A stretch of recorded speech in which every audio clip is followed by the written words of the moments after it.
ปัจจุบันนี่แม่นไฟใหม่อยู่ตลาดหลักสามซึ่งว่าปัจจุบันนี่ก็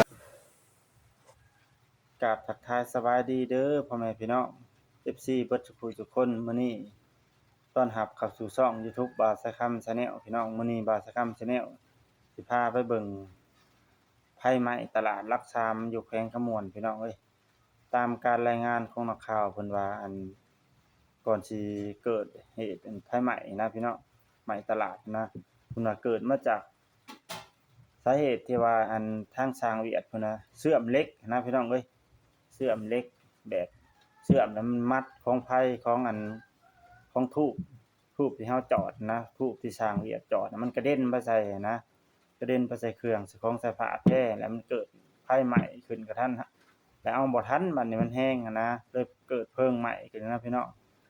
ประมาณนี้แหละพี่น้องเอ้ยสาเหตุเพิ่นว่าได้ตามการรายงานข่าวเพิ่นนะก่อนสิเข้าไปรับชมก็ฝาก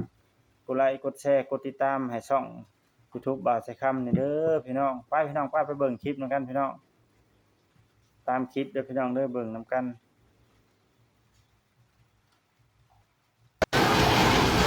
ปัจจุบันนี่แม่นไฟใหม่อยู่ตลาดหลักสามซึ่งว่าปัจจุบันนี่ก็ทั้งรถดับเพลิงกำลังสิมาแต่ว่าเดี๋ยวนี้นะมีแต่รถคันเดียวรถน้ำคือว่าไฟมันบ่สามารถควบคุมได้แล้ว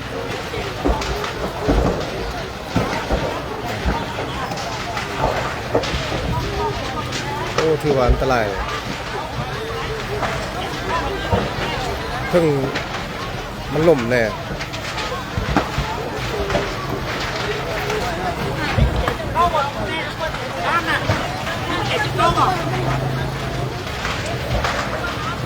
รถดับเพลิงก็ยังบ่ทันได้มาปัจจุบัน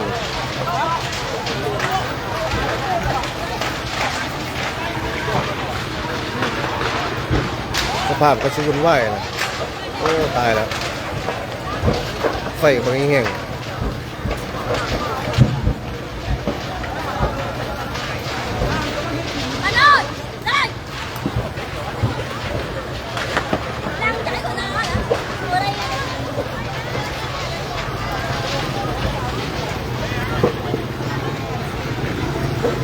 อะไรกันนะจะเป็นเจ้าของหันที่อยู่ได้หันแล้ว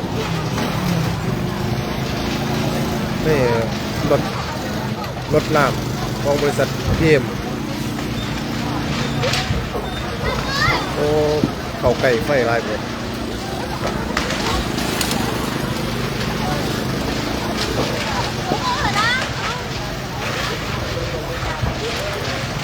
แถมมันล่มอีกบาทเนี่ย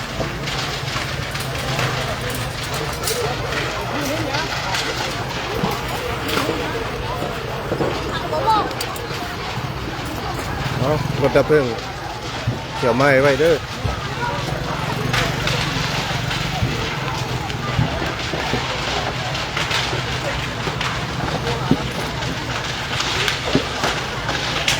มัน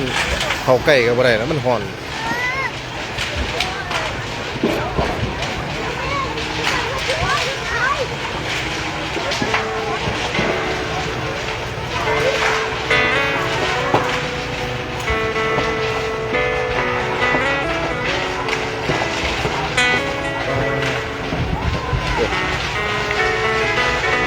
ยันเดือน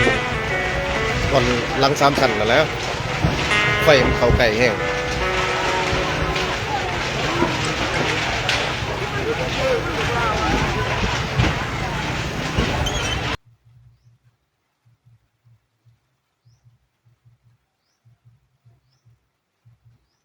เป็นอะไรพี่น้องผ่านไปพี่น้อง